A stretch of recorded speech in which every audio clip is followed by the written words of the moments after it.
Yaani yote anatupata ili turudi kwenye nini? Kwenye mstari. Angalia mahala unapopita, alafu urudi ufanye tathmini, shida ni nini? Ikiwa unapita mahali una amani ndani ya moyo, Mungu ameruhusu. Mungu akiruhusu jaribu, hata liwe zito namna gani, amani ya moyo inakuwepo. Hata liwe kubwa zaidi ya jengo hili, amani ya Kristo inakuwepo ndani. Na watu wa nje wanakuwa wanashuhudia, sema jamani, kwani huyu anafanyaje? Mbona anapita mahali pagumu lakini hateteleki na huyu Yesu wake? Kwani huyu Yesu wake amemfanyaje? Mbona anatembea kwa kujiamini lakini hali nyumbani kwake ni tete?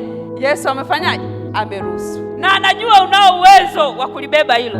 Ndio maana ameruhusu lipite mikononi mwako. Acha kulalamika. Ila ukiwa unapita mahali unaona mambo hayaendi, moyo umejaa uchungu na ghadhabu, angalia, kuna mahala umemkosea Mungu. Kuna mahala hujafanya vizuri. Kuna sauti zinazungumza ndani yako hujazitii. Mungu anakwambia nifanyie hiki, wewe unafanya ya kwako. Anakwambia, anakuelekeza tenda jambo hili, wewe unatenda unayojua wewe.